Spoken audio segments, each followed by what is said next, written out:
my attempt to fix the Jeep Gladiator Mojave. This is what I'm going to try anyway.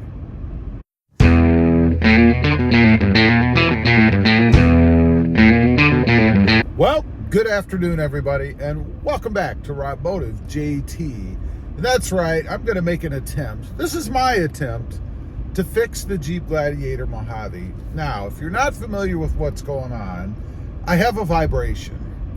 It starts when the truck is in drive and sitting still. It is not a vibration that's apparent when you're actually driving or moving.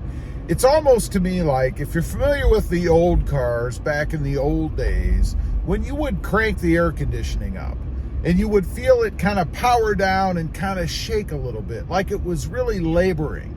That's kind of what it reminds me of, or what it feels like. It's just some slight, little more than slight vibration in the truck. And frankly, it's enough that it drives me nuts. So I had taken it to Jeep, the dealership, to have it diagnosed, to get it fixed. And they told me that they ran the codes, or looked for codes rather, and couldn't find anything wrong with it, so just to keep an eye on it. Well, that's great. Keep an eye on it until it quits running or I go insane. So there are, I think, about 5 things that I'm going to try to fix it myself. Number 1, and this one I've actually already done, and I'll call this a hard reset.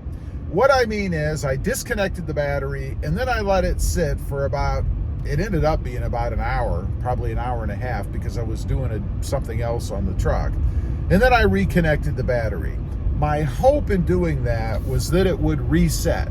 In case it had to go back to factory settings or anything like that, maybe it would adjust the idle. I don't know, just a quick, easy way to try to fix something like a vibration. I'm here to tell you it did not work. It didn't make any difference. Still vibrates the same as it did before. Next up, and a few of you have suggested this to me, is premium gas. Run some premium gas through it, a couple of tankfuls, see if that makes any difference. Frankly, I don't think it's going to, but it is something that I'm going to try. And other than the exorbitantly high price of gasoline right now, it's a pretty easy attempt to go ahead and get rid of that vibration. Next up, fuses. You know, way back, somebody suggested to me in a video that I ought to check the fuses on a new vehicle anyway, to make sure that they're all seated properly, because they had actually gotten a new truck and some of the fuses weren't. They had a couple things that didn't work. So they popped the fuse cover and pushed down on all the fuses to make sure that they were seated properly. This is another pretty simple thing to do, and it's something else that I'm going to try. I'm just going to pop the cover and I'm going to go and push on every fuse that's in there to make sure that it's not loose and that it is seated properly and that that isn't causing my problem. Frankly, that's another thing that I really don't believe is the issue, but it's such a simple thing to do. Why not give it a try and make sure that they are all seated right and it's not something just as simple as that. Next up, the plugs.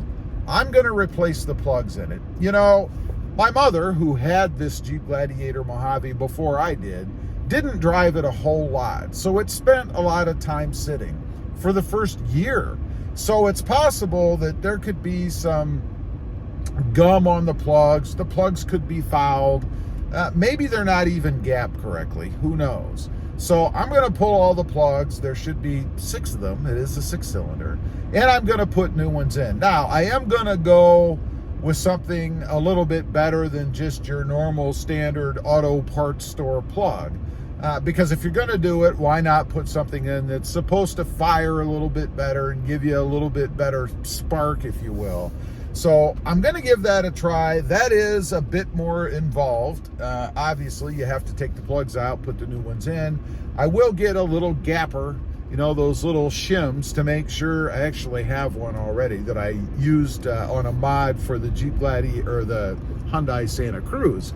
But I will make sure that they're all gapped properly and we don't have any issues with that, assuming that you even still have to worry about gaps on plugs.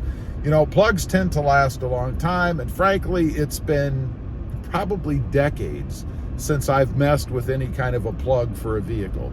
Nonetheless, relatively inexpensive, depending upon how much you want to pay, I suppose, for the plugs. But like I said, I am going to put something in that's a little bit higher end, I guess.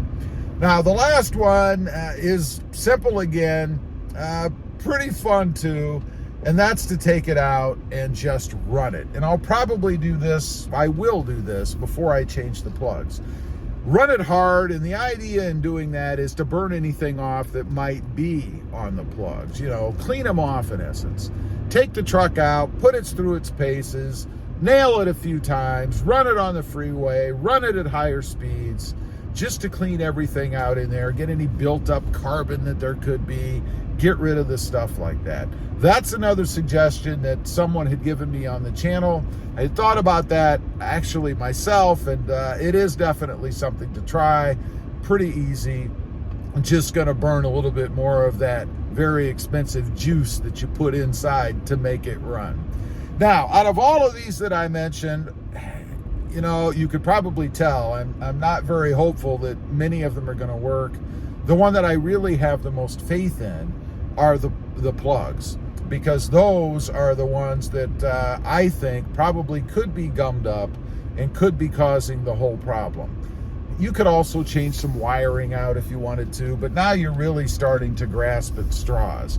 I think these 5 things are most likely to be the fix that just your common Joe like me could do without getting into anything more involved or potentially running the risk of causing more problems in changing things that, you know, the normal Joe probably shouldn't do. So that's my plan. You know, I want to say that this vibration isn't horrible. I mean, it's not something where I'm sitting still and I'm bouncing up and down in the seat or something. So it's nothing crazy like that. But again, it is annoying enough that I do have to address it. Plus, I think on a vehicle that's basically brand new. I mean, this thing has less than, I think, 2,500 miles on it, if I recall. So it's basically a brand new vehicle, and you shouldn't have that issue. And I do want to mention that it hasn't always been this way. This just started about, maybe a month and a half, 2 months ago. So it is something that has changed in the Jeep Gladiator Mojave, not something that has been inherent to the vehicle since the beginning. And by the way, that's one thing that I've noticed that dealerships love to tell you. If they can't find a problem in the form of codes being thrown, they will tell you that the problem is inherent to the vehicle. In other words, it's just the way it is. You just have to live with it. I don't buy that. Vehicles that are made today in our modern times should run smoothly, and you should definitely not have problems like a vibration. It's not inherent. Anyway, those are going to be my attempts to fix the Jeep Gladiator Mojave. If there's anything else you can think of, please leave a comment. It's very helpful. It gives me ideas on things to try, and I really do appreciate it. Also, real quick, I do have 2 additional channels. Rob Motive, all about Toyota Tacomas, and Rob Motive MT, all about mini trucks or compact trucks. Currently, the Hyundai Santa Cruz. Check them out, and if you're interested, please consider subscribing. Thanks for watching. Stay safe out there. Bye.